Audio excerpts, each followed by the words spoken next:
So let's just wait for 1 more minute. अच्छा, 1 more minute भी हो गया, तो अब जिनको आना था वो आ चुके हैं। सो लेट्स स्टार्ट, ठीक है। अगर कल से कोई सवाल नहीं है तो I'll be moving on to a new topic. अच्छा, ये बड़ा इंपॉर्टेंट टॉपिक है। ये कहलाता है मर्ज स्टेटमेंट, ठीक है ना। तो अच्छा, अभी हमने जैसे यहाँ पे देखा, अभी तुम्हारी एग्जांपल भी हम रन कर रहे थे। हम अपडेट डिफरेंट चला रहे थे, इंसर्ट डिफरेंट चला रहे थे, ठीक है ना। तो हमारे पास एक और चीज एसक्यूएल में होती है, वो कहलाती है मर्ज स्टेटमेंट। मर्ज स्टेटमेंट क्या करती है? It do both things together, insert and update in one single state. और ये बहुत यूज होती है, बिकॉज इंसर्ट स्टेटमेंट में क्या होता है, जब इंसर्ट स्टेटमेंट में आप इंसर्ट करते हो ना, और अगर वो वैल्यू ऑलरेडी होती है तो इंसर्ट जो है ना एक्सेप्शन थ्रो करता है। बट मर्ज स्टेटमेंट की क्वालिटी ये है कि ये अगर को कभी भी एक्सेप्शन थ्रो नहीं करता, तो अच्छा होता है, और ये फास्ट भी है इंसर्ट और अपडेट को सेपरेट करने से। तो ये कैसे लिखते हैं, पहले इसकी सिंटेक्स को समझ लेते हैं हम, और फिर उसके बाद जो है ना इसकी। अरे तो ये मर्ज इनटू करके, अरे है ना, मर्ज इनटू करके यहाँ पे टेबल का नाम आता है, पर्सन्स, ठीक है। और इसको हम वो शॉर्टकट दे देंगे, पर्सन्स को पीई करके, ठीक है। और यूजिंग क्लॉज यूज होगा, उसके बाद हम यहाँ पे सिलेक्ट लिखेंगे। सिलेक्ट, सिलेक्ट क्या लिख दूं मैं? ऐसा कर देते हैं 23 एज पर्सन आईडी, ठीक है, कॉमा।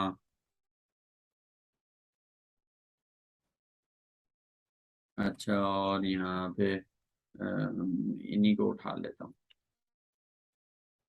साथ एज लास्ट नेम, LASTNAME, ठीक है भाई, ठीक है ना।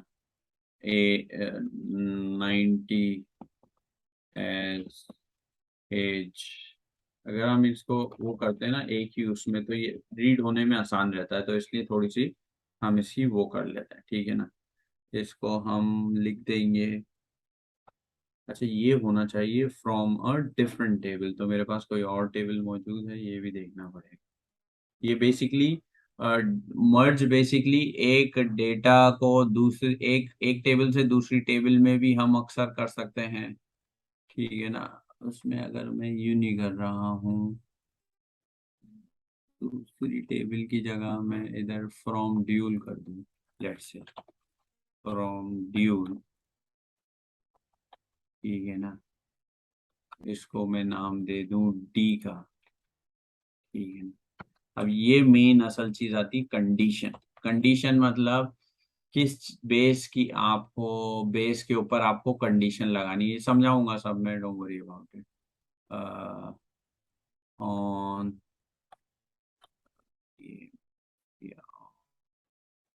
PE dot person ID is equals to D, I guess यही होगा, डी डॉट पर्सन आईडी, ठीक है। अच्छा, और इसमें ऐसे लिखा जाता है हमेशा, व्हेन मैच देन अपडेट, ठीक है। और यहाँ पे लिख देते हैं हम सेट, कुछ अपडेट करते हैं यहाँ, set PE dot last name is equals to O dot. इसमें मिस्टेक्स हो सकती है, मैं खुद ये इसमें फर्स्ट टाइम इस तरह का सोच के लिख रहा हूँ। नॉर्मली तो कॉपी पेस्ट ही करते हैं हम इसको ऊपर। अच्छा, when not match then insert कर दो, ठीक है ना। और इंसर्ट करते हुए यहाँ हमें टेबल के नाम देने होंगे, क्या हो गया, कॉलम नेम देने होंगे, पर्सन आईडी, कॉमा, ला। इसकी मैं मल्टीपल एग्जांपल दिखाऊंगा, अपडेट की भी इंसर्ट की भी होपफुली। अच्छा भाई, एज, ठीक है ना, ये ये सब इसके साथ आ जाएंगे, पीई के साथ। इसको थोड़ा सा वो इसकी सिंटेक्स बस समझ में भी आ जाए ना जरा, ये आपको आना जरूरी नहीं है, बट अगर आप ये समझ में भी आ जाए ना बस बहुत बड़ी बात है, बस खैर है, टेंशन नहीं है इसकी कोई। तो इसको मैं ये इसलिए बस बताना चाह रहा हूँ कि आप इसको समझ लें कि मर्ज स्टेटमेंट होती है, मेरे से सवाल भी पूछा था इंटरव्यू में, और होती है तो क्या करती है, बस इतना ही समझना है, ठीक है ना। सारे ही डाल दो और इसका ये चेंज करके ये कर दो, टी डी है ना, डी, ये डी हो जाए डी। इसको रीड करने का भी मैं तरीका बताता हूँ, होपफुली ये चल जाए, नहीं भी चले तो चल। अच्छा, ये मर्ज स्टेटमेंट है, ठीक है ना। अब मर्ज स्टेटमेंट क्या करती है, मैंने बताया मर्ज स्टेटमेंट इंसर्ट और अपडेट दोनों करती है बेस्ड ऑन द कंडीशन, और कंडीशन क्या है, वो ये कंडीशन है, ठीक है। अब इसको हम समझने की थोड़ी सी कोशिश करते हैं, ये कर क्या रहा है। ये हमारी सिंटेक्स क्या, मर्ज इनटू, ये फिक्स सिंटेक्स है, ठीक है। मर्ज इनटू मतलब मर्ज कर दो, किस टेबल में, इस टेबल में। जो भी मैं इस टेबल का नाम दे रहा हूं ना, उसका मतलब मैं इस टेबल में कुछ करना चाहता हूं, ठीक है। इसको मैं चेंज करता हूँ, ठीक है। ये इसकी स्टेटमेंट है, मर्ज इनटू मतलब इस टेबल के अंदर मर्ज कर दो, ठीक है। और इसको मैंने टेबल एरिया दे दिया पीई, ठीक है।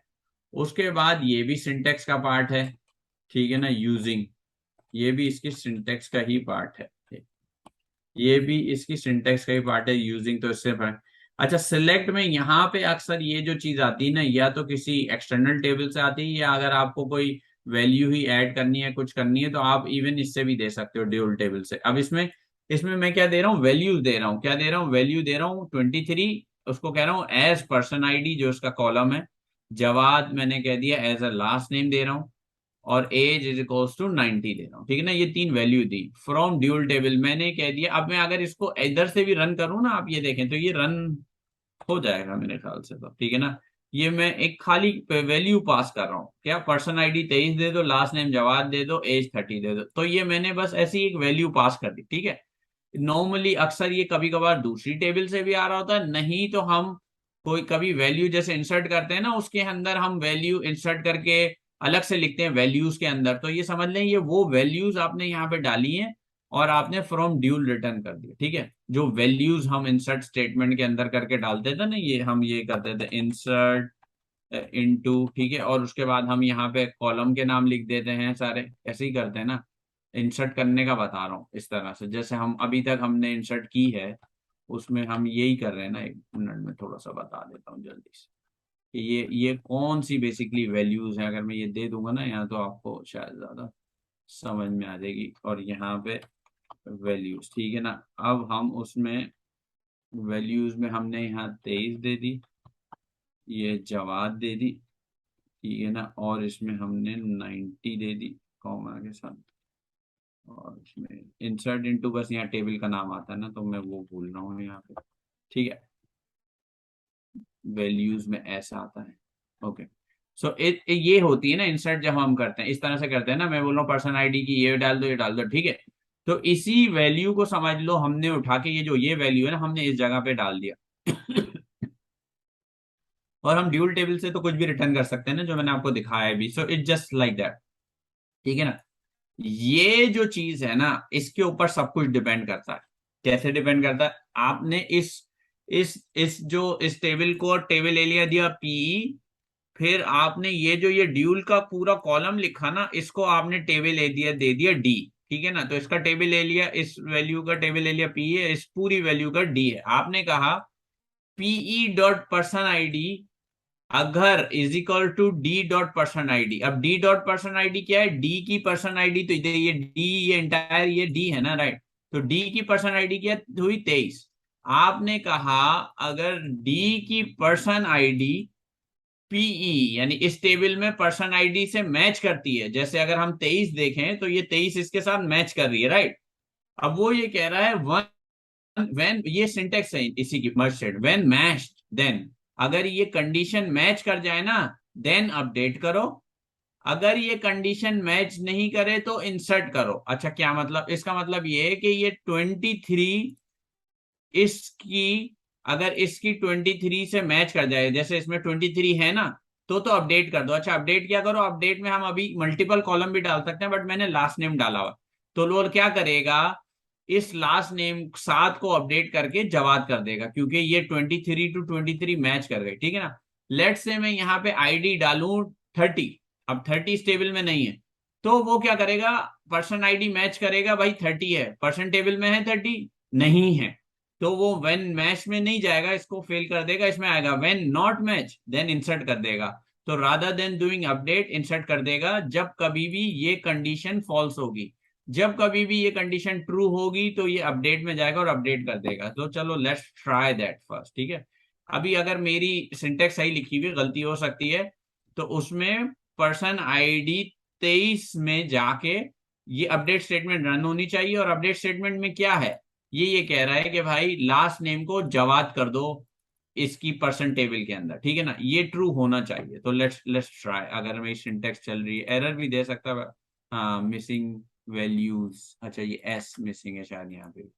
So let's try. अच्छा ये वन रो मर्ज कर दी, ठीक है, कमिट करते हैं। अब मैं देखते हैं, अब ये देखें 23 से 23 मैच करी ना। अब मैं पर्सन रन करता हूँ, इसने देखें इसको ये जवाब कर दिया, right, it's a magic, right.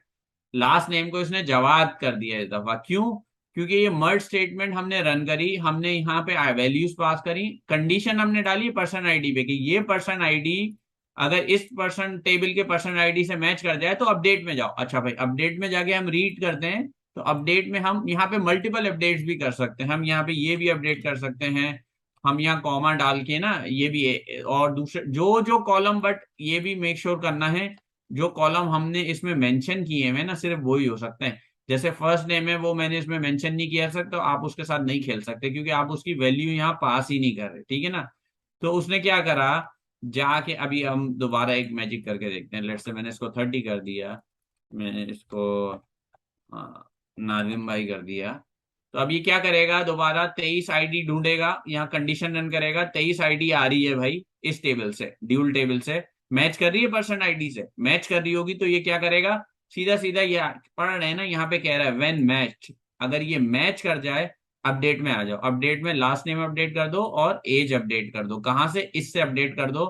तो अब इसको फिर रन करते हैं, देखते हैं इस दफा, और मैजिक करना चाहिए, वन रो मर्ज ये रिजल्ट आता है, आप ये देखें। तो ये क्या करा है, इसने एज 30 कर दी और लास्ट नेम नाजिम कर दिया, देख रहे हैं आप। तो ये करता है। अच्छा लेट से अब मैं यहाँ पे वैल्यू पास कर दूं 50, अब आप ये देखें 50 जो है पर्सन आईडी मौजूद नहीं है, ठीक है ना। और यहाँ पे का डाल दिया, यहाँ पे 20 डाल दिया इसका, ठीक है। ये मैं कह रहा हूं कि मर्ज कर दो पर्सन टेबल के अंदर यूजिंग ये वैल्यूज। अच्छा भाई अब ये पर्सन आईडी क्यों मैच करेगा इस पर्सन आईडी से, ठीक है ना। जब ये मैच करेगा, ये कह रहा है अगर मैच हो जाए तो अपडेट कर दो इन दो कॉलमों को, अगर मैच नहीं हो, ये कह रहा है ना व्हेन नॉट मैच। अच्छा भाई जब when not match then insert कर दो, इंसर्ट क्या कर दो, पर्सन आईडी कर दो, लास्ट नेम कर दो, एज कर दो, इन तीनों कॉलम को इंसर्ट कर दो। और कौन सी वैल्यूज है, ये देखो, ये डी मैंने इसको पूरे को दिया ना, तो इसने डी डॉट पर्सन आईडी क्या हो गई 50, डी डॉट लास्ट नेम क्या हो गया काका, और डी डॉट एज क्या हो गई 20। तो मैं ये कह रहा हूं अगर ये आईडी इस आईडी से मैच नहीं करे, दोनों टेबलों की, एक जो मैं पास कर रहा हूँ और जो अवेलेबल है, तो इंसर्ट कर दो और मैच हो जाए। कभी कभी इंटरव्यू में पूछते हैं जी आपने कभी मर्ज स्टेटमेंट यूज करी है, बोलो या I use it all the time. अच्छा क्या किया है आपने, को सिंटेक्स बताएंगे, बोलेंगे मर्ज स्टेटमेंट की सिंटेक्स है कि हम वैल्यू पुल करते हैं सिलेक्ट स्टेटमेंट में, and we say when match then update, when not match then. तो सिर्फ इतना पता होना भी जरूरी है। So let's try this one to see does it do insert और नॉट। So let's try. अच्छा इसने वन रो मर्ज कर दी, अगर देखा जाए जो मैंने एक्सप्लेन किया उसके मुताबिक, इसको एक नया रैकेट यार 50% आईडी से ऐड करना चाहिए। sweet. It's gonna be a warning soon. No thoughts, Bill. Give me 1 sec. सो तो ये दे रहा इसने लेकिन नहीं कहाँ यहाँ वो पे लेकिन कहाँ गया चेक करने का नहीं कर कुछ चेक करनी है कि कौन, वो रैकेट चेक करनी है भाई का रैकेट तो है most wanted person in Houston एक मिनट में म्यूट कर देता हूँ ना, मेरे पास ऑप्शन होता है। अगर कोई भी अनम्यूट है मैं सबको म्यूट कर सकता। I think everybody is mute. So तो ये बेसिकली मर्ज स्टेटमेंट करता है। तो अगर मर्ज स्टेटमेंट प्रैक्टिस करनी होगी थोड़ी सी, बट अगर इसके ऊपर कोई सवाल है so anybody can unmute it and ask me this question, that's fine. But basically syntax ये होती है और उसका मतलब ये है कि बेसिकली जब ये कंडीशन मैच करे तो अपडेट कर दो। अपडेट में भी हम डिफाइन करते हैं कौन से कॉलमों को अपडेट करना है। जब ये कंडीशन मैच नहीं करे तो इंसर्ट कर दो, और इंसर्ट में भी हम डिफाइन करते हैं कौन से कॉलमों को अपडेट होना है और क्या वैल्यूज उसकी आनी है। तो ये एक बड़ा इंपॉर्टेंट टॉपिक है मर्ज स्टेटमेंट का। It used a lot everywhere.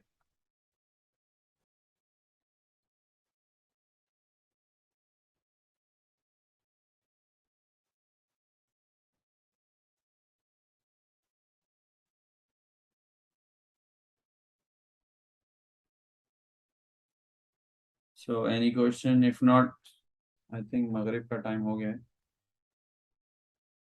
तो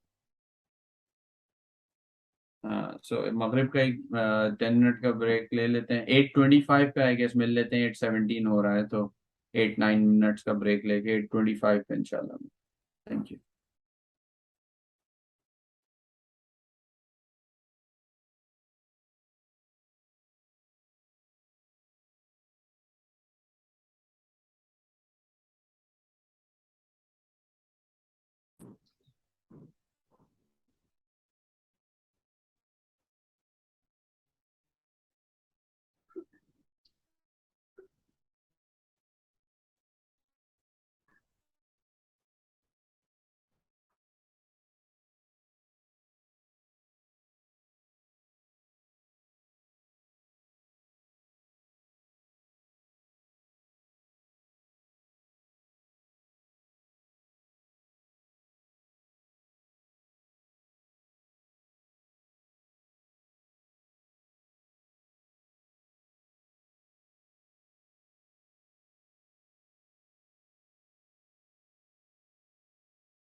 राइट, सो कोई सवाल है मर्ज स्टेटमेंट के ऊपर? If not then I can move on to next. Okay, so एक टॉपिक के हिसाब से हम कह सकते हैं कि एक लास्ट टॉपिक है जो इट्स गुड टू नो। बहुत ज़्यादा यूज होता है बट अभी थोड़ा टफ हो जाएगा, तो इसका पता होना ज़रूरी है बस। तो इसको हम समझ लेते हैं होता क्या है, कैसे होता है। जब जॉब लग जाती है तब इस पे काम आना ज़्यादा ज़रूरी है। बहुत ज़्यादा काम इस पे एज ऑफ नाउ अभी समझने की ज़रूरत नहीं है डीप में जाके, बट इस इंटरव्यू में लाजमी पूछ सकते हैं पैकेजेस पे काम किया है। तो उसके लिए इसको गो थ्रू कर लेते हैं आज की क्लास में बस। ऑलराइट, सो ये पैकेज पीएल सीक्वल पैकेजेस है। पैकेज मतलब जैसे भी अगर हमारे पास एक पैकेज आता है तो package can contain multiple things ना। एक ही पैकेज में we can have multiple things. So ये पीएल एसक्यूएल पैकेज का भी यही मतलब है कि एक पैकेज के अंदर हम मल्टीपल प्रोसीजर, मल्टीपल फंक्शंस, जैसे अब कंपनी में अगर 100 प्रोसीजर हैं, अब अगर हम 100 प्रोसीजर डिफरेंट डिफरेंट डिफरेंट बनाए जाएंगे तो आपका ये पोर्शन है प्रोसीजर का, ये कितना भरता ही जाएगा भरता ही जाएगा। अगर 1000 हैं तो कहाँ तक पहुंच जाएगा।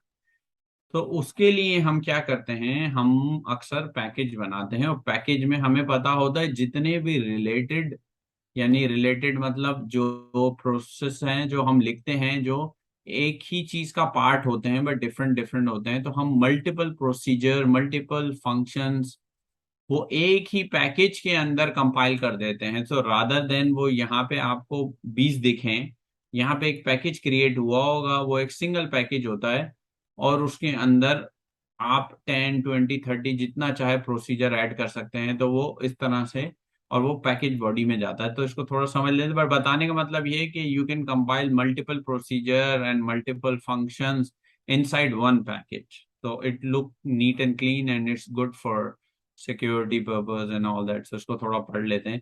In this chapter we'll discuss about the packages in PLC को. Packages are schema objects. Schema जैसे हमने जो ये create किया हुआ है, ये जो है मेरा schema क्या है, यहाँ पे 60 टेस्ट जो है ये मेरा schema है बेसिकली, ठीक है ना. Package are schema object that group logically related PLSQL type variable and sub program, ठीक है ना.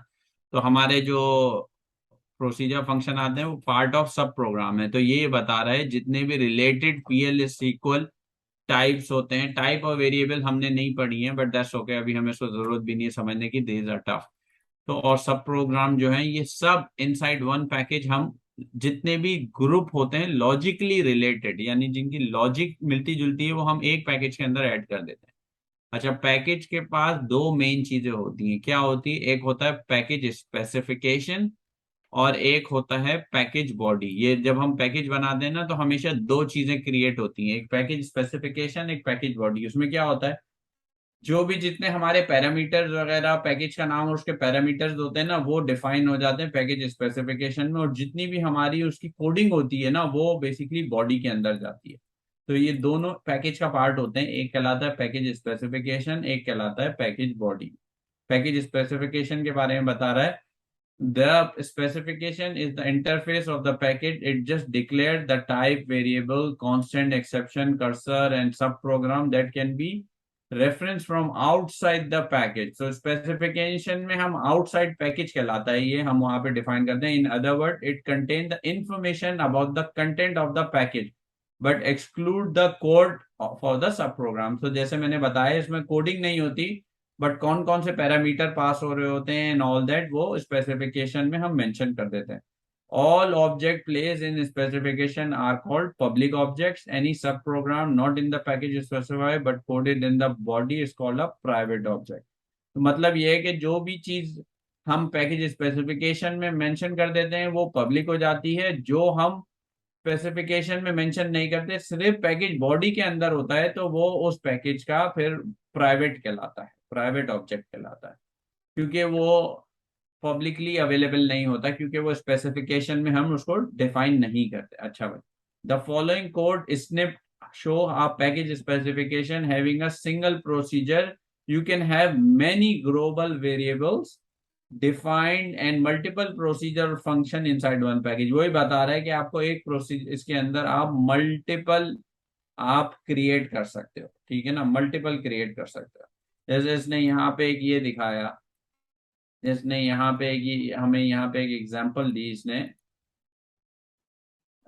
इसको हटा के ये कर देते हैं. इसने ये एक बोला क्रिएट करो पैकेज. पैकेज का नाम क्या है? Customer underscore sal as.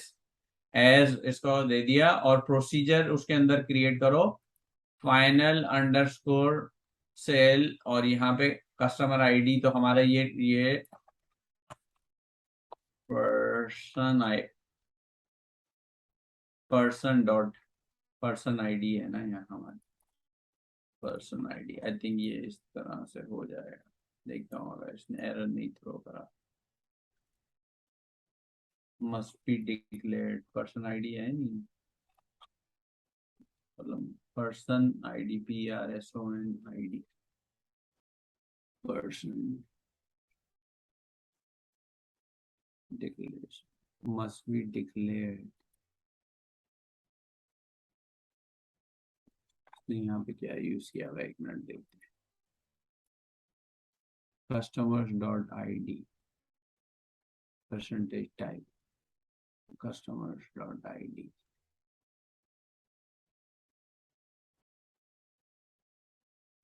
कि यहाँ पे कस्टमर्स की टेबल यूज कर रहा है और उसका आईडी कॉलम यूज कर रहा है, तो हम यहाँ पे भी पर्सन, ओके टेबल का नाम पर्सन है, okay that could be the issue. अभी भी है name is already use by existing object, तो ये प्रोसीजर ऑलरेडी है।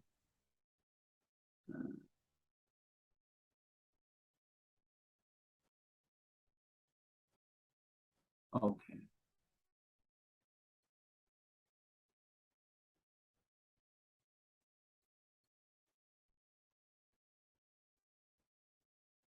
Customer sal one at line number sal must watch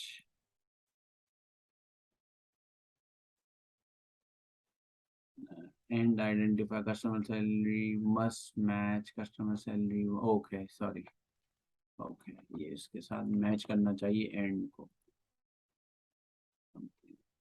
ये दफा बोलेगा कि ये ऑलरेडी है।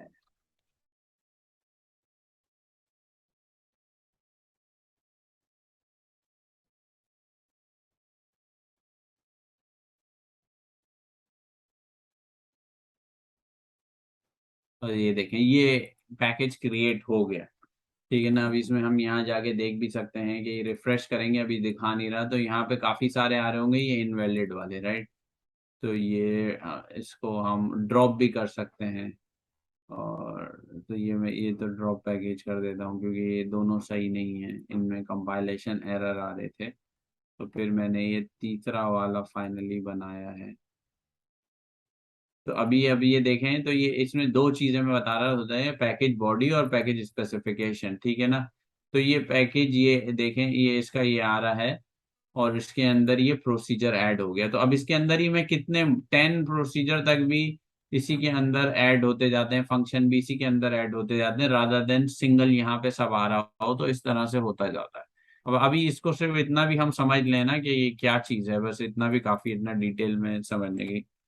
अच्छा इसमें कह रहा था package body has codes for various method declare, ठीक है ना, in the specification and other private declaration which are hidden from the code outside the package. तो यही कह रहा है, अगर पैकेज बॉडी के अंदर कोई चीज डिफाइन है बट अगर वो चीज स्पेसिफिकेशन में डिफाइन नहीं है तो फिर वो उसका प्राइवेट बन जाता है। अक्सर रिक्वायरमेंट्स ऐसी होती हैं कि हम उसको स्पेसिफिकेशन में डिक्लेयर नहीं करते बट अंदर कोड के अंदर लिख रहे होते हैं। द क्रिएट पैकेज बॉडी ये वाला जो है ना, ये जो हमने क्रिएट पैकेज किया था ये क्या करता है, स्पेसिफिकेशन बनाता है। बट जब हमें बॉडी बनानी होती है तो हम वर्ड यूज करते हैं क्रिएट और रिप्लेस पैकेज बॉडी, ये वाला, ठीक है ना। ये सिंटेक्स है बॉडी क्रिएट करने का। द फॉलोइंग कोड इसने पैकेजेस ये, अब इसमें देखें क्या कर रहा है, क्रिएट रिप्लेस उसी पैकेज की, अब यहाँ पे ये प्रोसीजर बना रहा है, बॉडी बना रहा है, और इसको भी मैं करता हूँ, इसमें भी गलतियां होंगी, ये खून पिएगा मेरा बदस, लेट मी ट्राई। सबसे पहले तो मैं बोल रहा हूँ कि भाई ये तू पैकेज बॉडी बना दे, ठीक है ना। उसमें मैं ये कह रहा हूँ ये इसका नाम, प्रोसीजर का नाम दे दो। यहाँ पे मैंने person dot person type ID ये दी हुई है, ठीक है। ये इसका नाम है, सैलरी है, तो ये मैं पर्सन डॉट क्या नाम है कॉलम के, एज दे देता हूँ लेट्स से मैं, ठीक है ना। और ये कह रहा है select as into C dot, ये वेरिएबल का नाम है, from persons where ID, ID तो कॉलम भी नहीं है, पर्सन आईडी है, सी डॉट आउटपुट में हमें ये बोल रहा है सैलरी, हमने कहीं दिखाई हुई है सैलरी, सैलरी तो नहीं है, एंड कर दो इसको और एंड कर दो पैकेज बॉडी को। तो ये बेसिकली जब हमने ये रन किया था तो हमने पैकेज की स्पेसिफिकेशन बनाई थी, ये हम रन करते हैं तो हम पैकेज की बॉडी बनाते हैं। आई होप ये पंगे ना करे और चल जाए, लेट्स सी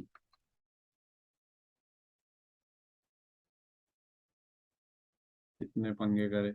हो गया भाई, इसको मैं रिफ्रेश करके दिखाता हूँ आपको। अच्छा भाई, अब अगर आप यहाँ देखें ना तो ये ऊपर जो दिखाता है ना पैकेज स्पेसिफिकेशन दिखाता है, इस पर आप जब क्लिक करते हैं ना तो अंदर इसने पैकेज बॉडी दिखाई, ये आप देख रहे हैं, ये इसने पैकेज बॉडी दिखाई, तो ये जो चीज है ये पैकेज स्पेसिफिकेशन कहलाती है, ये चीज जो दूसरी है ये पैकेज बॉडी कहलाती है। बट सिर्फ दिखाने के लिए कर रहा हूँ, अभी इसके लिए इतना परेशान होने की बात नहीं है, मैं बताना ही चाह रहा हूँ। पैकेज की दो चीजें होती हैं, एक कहलाती है पैकेज स्पेसिफिकेशन, दूसरी कहलाती है पैकेज बॉडी। स्पेसिफिकेशन में क्या चीज होते हैं, हम उसके सारे वेरिएबल पैरामीटर ये चीजें डिफाइन करते हैं, और बॉडी में बेसिकली क्या होता है, बॉडी के अंदर पैकेज का कोड सारा जो हम एग्जीक्यूट करते हैं ना, ये सारा देखना, ये सब उसके अंदर होता है। ठीक है, तो ये भी क्रिएट हो गई।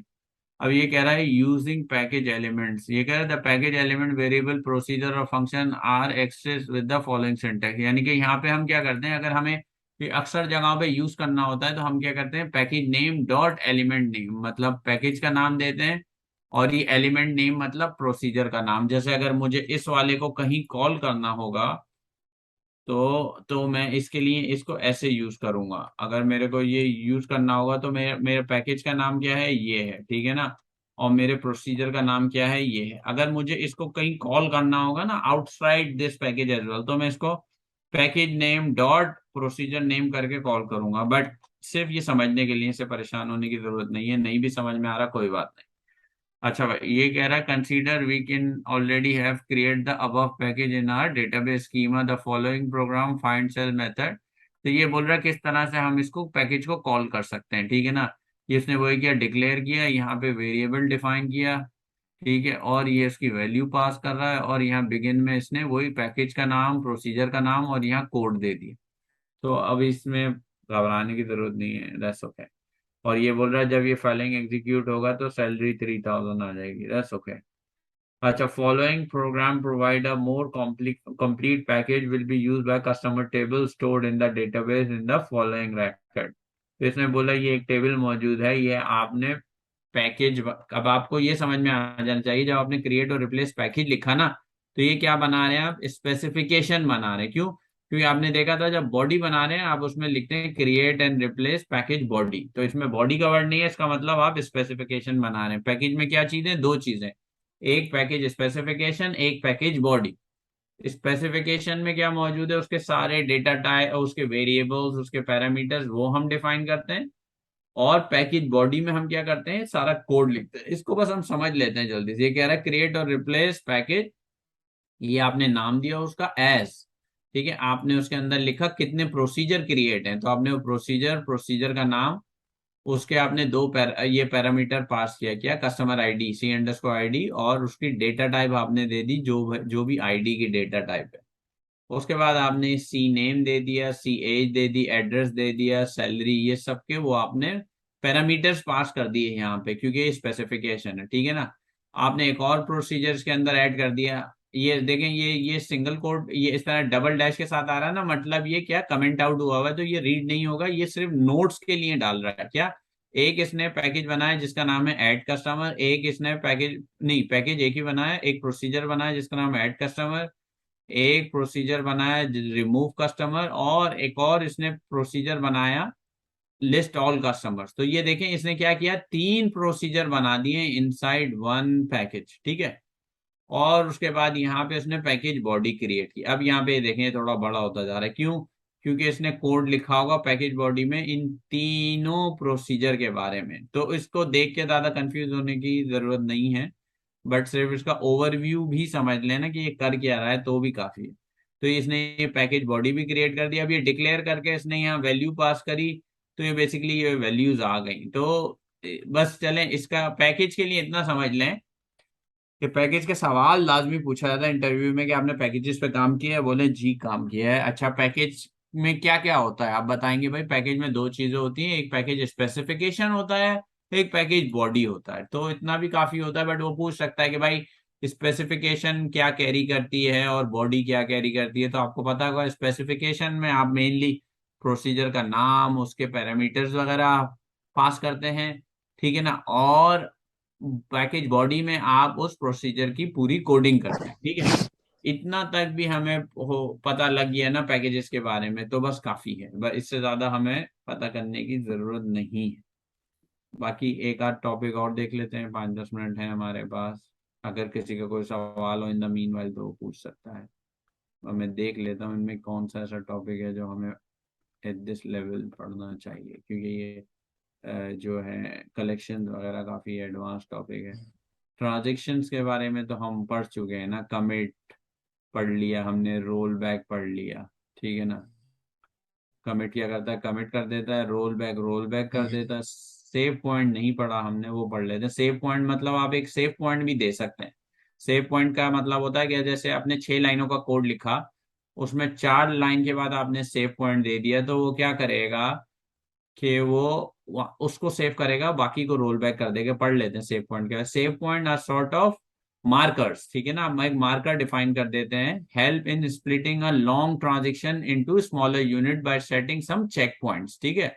Bye setting save points with a long transaction you can roll back to a checkpoint if required. This is done by using save point. तो जिस तरह अपन रोल बैक का वर्ड यूज करते हैं या कमिट का यूज करते हैं, इसी तरह सेव पॉइंट का भी यूज करते हैं।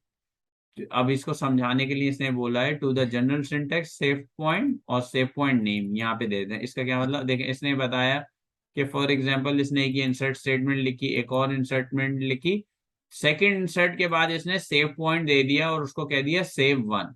ये क्या हो गया, सेव पॉइंट का नंबर हो गया, ठीक है। उसके बाद उसने ये अपडेट लिखी है कस्टमर टेबल में, और उसने यहाँ के बाद roll back to save point 1 दे दिया कि ये अगर अपडेट यहाँ पे हो जाए तो ये उसके बाद ये सेव पॉइंट 1 की लोकेशन पे चले जाए, और वो क्या थी, वो ये वाली वैल्यू थी। तो ये इसको स्टोर करके रखता है अपने पास मेमोरी के अंदर। और उसके बाद ये इसने एक और अपडेट लगा दी। तो ये इस तरह से बस सेव पॉइंट के बाय डेफिनेशन भी हम समझ लें तो सेव पॉइंट क्या है, बेसिकली एक मार्कर आप दे देते हैं कि भाई यहाँ तक की वैल्यू को तू सेव रख अपने पास, और ये roll back to save point. The statement roll back all changes up to the point, कहाँ तक कर देगा, जो सेव पॉइंट हमने डिफाइन किया है ना उसके बाद कुछ चेंज नहीं करेगा, बस वहां तक पे उसको सेव पॉइंट रोक देगा। When you had markers save points as save 1, after that the new changes that you make will start. अच्छा, और ये ऑटो कमिट भी, जैसे हम मैनुअली जा जाके क्लिक करके कमिट करते हैं, ये बोल रहा है कि आप ऑटो कमिट भी ऑन कर सकते हैं और ऑटो कमिट भी ऑफ कर सकते हैं, बट नॉर्मली हम करते नहीं है क्यों, हम ऑलवेज रोल बैक का ऑप्शन ऑन रखते हैं। ये डेट एंड टाइम बड़ा इंपॉर्टेंट है। ये कह रहा है in this chapter will discuss with the date and time of PL SQL। There two classes of date and time data types in PL SQL। क्या है, एक डेट टाइम डेटा वेल है और एक इंटरवल है, interval. The date time data type, वो ये इसकी टाइप बता रहा है कि जैसे हम जहाँ पे क्रिएट टेबल करते हुए डेट दे देते हैं ना, अगर कोई लाइक क्रिएटेड डेट की हम डेटा टाइप, तो हम टाइम स्टैम्प भी दे सकते हैं। टाइम स्टैम्प मतलब मजीद लेंदी होता है, ठीक है ना, और उसमें इंटरवल भी होता है, इतना हम डीप में ना जाए, बट चलो इसको समझ लेते हैं। अभी एयर का कह रहा है क्या, 4000 माइनस से यानी BC जो पुराना टाइम है 29999 तक जा सकता है। मंथ का बता रहा है 01 से 12 तक जाता है। डे का बता रहा है 01 से 31 तक जाता है। आवर का अगर 24 आवर फॉर्मेट है तो 00 to 23 तक जाता है ना आवर। 23.59 जो है वो लास्ट होता है, राइट। मिनट का बता रहा है 0 to 59 तक जाता है। सेकंड्स का 0 to 59.9 तक जाता है। टाइम जोन आवर इतना इम्पोर्टेंट नहीं है ये एड मंथ्स वगैरह भी तो समझना इतना जरूरी नहीं है इन चीजों को at this stage, of course not. तो अच्छा, इसमें भी मजे, ये DBMS आउटपुट हमने समझ लिया था। सबसे पहले हमें अगर जाके कुछ डिस्प्ले कराना होता है तो आपने देखा था एवरी टाइम में यहाँ जाके अपनी एक तो उस स्क्रीन पे सेट सर्वर आउटपुट ऑन करके ये लिखता था, ठीक है ना, और इसको रन कर देता था। उसके बाद ये DBMS output dot put underscore line, ये हमारी फिक्स कमांड है। एवरी टाइम अगर हमें कुछ भी रन करना है तो हमें ये लिखना और इस ब्रैकेट के अंदर जो आता है ना, मतलब वो चीज हम डिस्प्ले कराना चाह रहे हैं। पढ़ लेते हैं। In this chapter we will discuss about the DBMS। ये basically DBMS underscore output dot put, ये क्या चीज है, ये कहलाते हैं ऑरेकल डिफाइंड फंक्शंस। तो इनमें ऑरेकल को पता है कि ब्रैकेट के अंदर जो भी चीज आएगी ना वो आप बेसिकली डिस्प्ले कराना चाह रहे हैं। The DBMS underscore output is a build in function है ऑरेकल का that enable you to display the output, debugging information and send messages from PL SQL blocks, subprogram packages trigger. We have already used this package through our tutorial। ये बता रहा है let us look at the small snipping tool। इसमें ये हमने काफी बार हम अपने डिक्लेयर स्टेटमेंट में भी हर जगह पे हमने DBMS आउटपुट पहले ही यूज किया हुआ है। तो बस उसी के बारे में ही बता रहा है कि किस तरह से आप इसको डिस्प्ले करा सकते हैं। ये तो इसी के बारे में बता रहा है, और ऐसा तो कुछ खास नहीं है। ये ऑब्जेक्ट ओरिएंटेड में ऑब्जेक्ट क्रिएट कर रहा है, इसको भी अभी इतना जरूरी नहीं है समझना ऑब्जेक्ट्स को। और यहाँ पे अगर ये मैं लिंक भी कल मैं अपनी एक ईमेल भेजूंगा, उसमें W3 SQL का भी लिंक है दोबारा से, और सारे लिंक्स भी मौजूद हैं। तो अगर आप इसी में अगर स्क्रॉल करके नीचे आए ना, तो ये देखें PL SQL पे अगर इस पे क्लिक करेंगे तो क्वेश्चन एंड आंसर भी आ रहे हैं। आपने ये यहाँ क्लिक किया, और अगर आप ये देखेंगे ना, यहाँ पे ये आ रहे PL SQL इंटरव्यू क्वेश्चन। अगर आपको अपने आप को देखना है कि आप कहाँ तक पहुंच चुके हैं, और ये इसका ऑनलाइन क्विज भी आ रहा है, इस पे क्लिक कर देंगे, एक और ऑनलाइन क्विज है, और ये मॉक टेस्ट भी है। तो ये सब काफी चीजें इसके ऊपर मौजूद हैं जो आपको प्रिपरेशन के लिए काम आएंगी। ये कोई गाइड है। अगर आप इससे जरा सा और नीचे आते हैं, यहाँ HR इंटरव्यू क्वेश्चंस हैं, ठीक है ना, और ये क्वेश्चन एंड आंसर यहाँ पे भी मौजूद है। इस पे आप क्लिक कर देंगे, तो आप अगर आप देखेंगे तो आपका तो बेसिकली इसमें तो बहुत सारी लैंग्वेजेस के आ रहे हैं। यहाँ सर्च का ऑप्शन आ रहा है, तो अगर आप SQL देखें, क्लिक करें, सर्च करें, तो ये SQL के बारे में भी यहाँ पे आ गए टॉपिक्स, और यहाँ इसके क्वेश्चन आंसर आ गए। प्लस अगर आप PL PL SQL हो चुका है, अच्छा, तो ये तो हमारे यही वाले ट्यूटोरियल खुल जाएगा जो हमने पढ़ा है। बट मेनली अगर ये क्वेश्चन आंसर हैं, और यहाँ पे काफी लेंदी और काफी सारा डिटेल में क्विजेज मौजूद हैं। प्लस कल मैं ईमेल भेजूंगा इंशाल्लाह, उसमें काफी सारे सवाल हैं, उनके जवाब हैं, और लिंक्स मौजूद हैं कहाँ कहाँ से हम इंटरव्यू की तैयारी कर सकते हैं।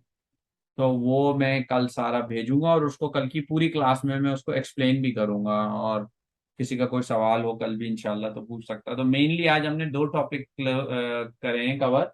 एक हमने मर्ज स्टेटमेंट का कवर किया है। मर्ज स्टेटमेंट क्या करती है, मैंने दिखाया कि we can use merge statement to do insert and update at the same time depending on this on condition. अगर ये ऑन कंडीशन मैच करेगी तो ये हमारा व्हेन मैच देन अपडेट चल जाता है, when this condition does not match then ये हमारा इंसर्ट चल जाता है। और ये किस तरह से आएगा, ये तो प्रैक्टिस आएगा। प्लस पैकेज का बताया। पैकेज के लिए सिर्फ इतना समझ लें कि पैकेज में हम क्या करते हैं। पैकेज में दो पार्ट होते हैं, package specification, package body.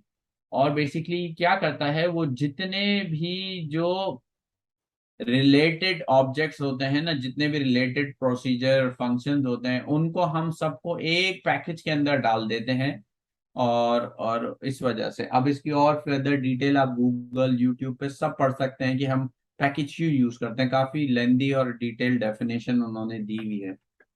But अगर किसी का कोई सवाल हो तो लेट मी नो, तो इंशाल्लाह फिर कल एक हमारी लास्ट क्लास होगी इससे रिलेटेड, और फिर उसके बाद इंशाल्लाह देख वेल किसी का कोई सवाल हो let me know. If not then I have to start my job in 10 minutes. मुझे थोड़ा सा काम करना है।